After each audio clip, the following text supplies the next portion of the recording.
あとはなんかお父さん、改はい。めて質問とか出てきてますか？正智くんもそうですけど。ステップのその広さですよね。はい。なんか広くなっちゃってるような気がするんですよ、以前より。広くなってると思います。ですよね。はい。です。なんで、結局無意識のうちにそれ広がるっていうのはやっぱり状態が突っ込むから。そうですね。だからイメージとか、はい。自分の動作感覚の中で、ええ。どうしても平心運動で力を発揮するっていう感覚が多分あるので、うーん。平心運動を強くしようと思うと、はい。足幅が広く、ですよね。で、勢いがあった方が、平心運動自体は出るので、うーん。なるほど。ただ、投球動作に置き換えたときには、うん。デメリットがちょっと多すぎるんですよね。なるほどですね。体がいっても腕振れへんっていうことなので、うん。なんかこう泳ぐ感じになっちゃいますよね。俺も今押すような感覚持ったんそうです、あ、そうです。意識してみステップの広さを意識的にちょっと狭くしてみてもいいもんですかね。そうですね。以前お伝えした腰パンチでスローイング、はい。ちょっとずつ足ずらしていくやつ。どんなんであれ、したっけ？あれああ、は常に、はいはいはい。はい。あれは常に、確認していけるツールみたいな感じなので、なるほど。常に確認しながらがいいですね。それ逆じゃない？そうです。腰パンチでスローイングはあれですね。踏み込み足上げて、後ろ側にステップするやつですね。あ、これですか。それそれそれ。うん。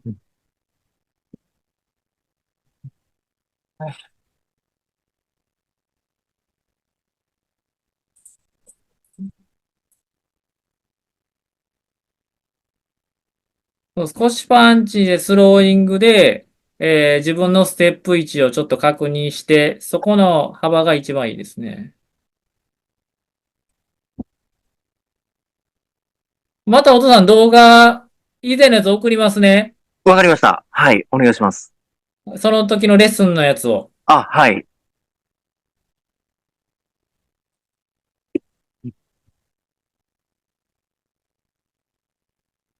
今回結局、この左手のその使い方と、はい。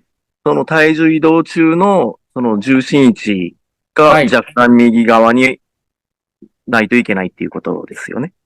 そうですね。うん。で、改めて継続でレッスンしていく中で分かってきたのが、はい。要は強いボールを投げれば投げるほど、はい。動作感覚の癖で、はい。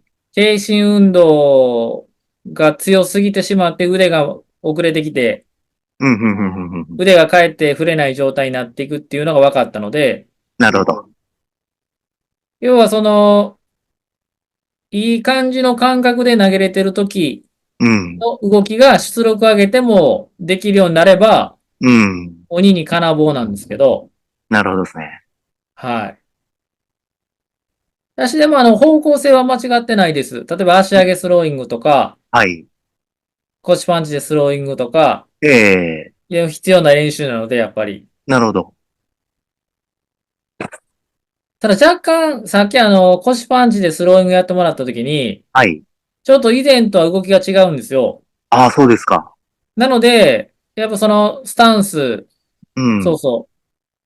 それ本来は横向いてやっててん、この前は。どう、そう、その横向いた状態から足上げてみて、足上げて、で、左足を後ろに引く。後ろっていうか、セカンドベースの方。そうそう。で、投げる。あそう。で、その時に、右足をしっかり回すんやけど、あ、回す時はつま先に抜けていくんよ。普通に回してくれたらいいから。そうそうそうそうそうそう。で、それをちょっとずつステップ前にしていって、あ、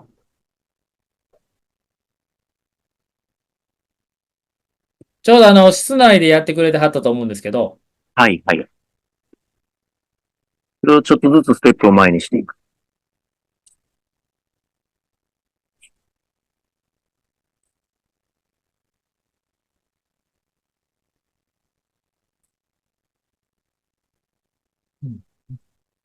今の感じ見てると、その腰パンチでスローイングもはい。やっていった方がいいですね。なるほど。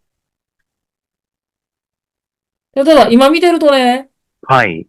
右足の回転がもっとやっぱり必要やし、ええ今最後の投げ方なんかは、普ええ段の投げ方とは全然違くて、ちょっと横、サイド気味で投げてるんですよ。ですよね。そうなんですよ。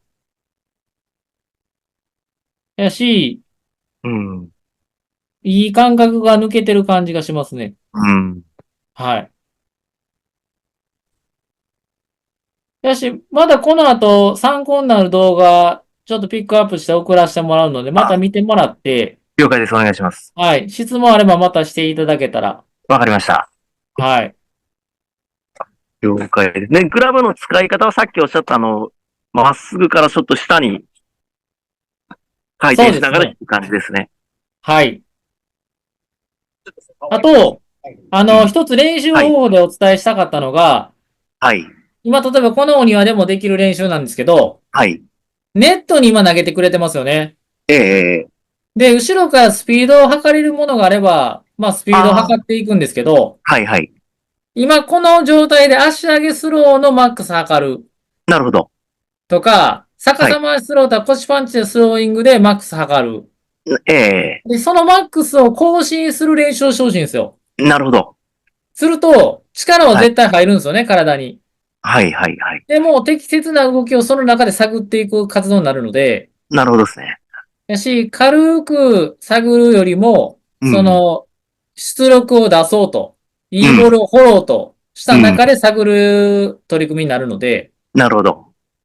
そっうん。ちの方が力んだ時にもいいフォームになれる、なっていきますね。練習してると思う。今、歩幅の仕組み時間も教えて。歩幅短め若干短くして、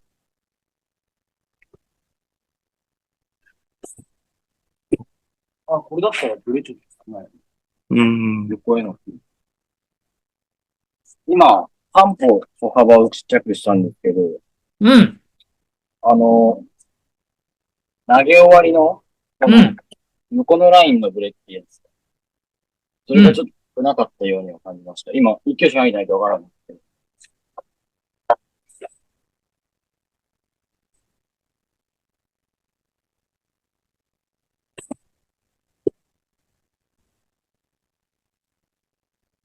より一本で立てる感じなんです。うん。うん。全然悪くないよ。いい感じや。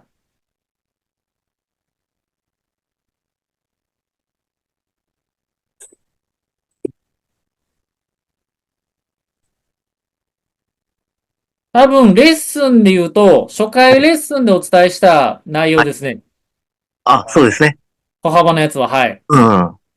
広すぎて、で、トップも遅れてるっていう話でしあ、たね。そうです、そうです。はい。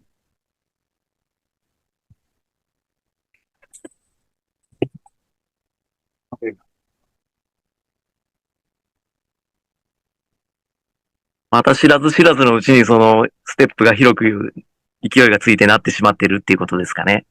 そうですね。うん。なんで、ただ、よくあるんです。やっぱえ、動作感覚が一番力んだ時に出てくるので、えいいものが身についたけど、またどっかの拍子で抜けちゃってみたいなことはあるので、なるほど。はい。やっぱ繰り返す。だからこそ、基礎練習とか、なんかこの立ち返る反復練習が大事になってくるような感じです。ですね。はい。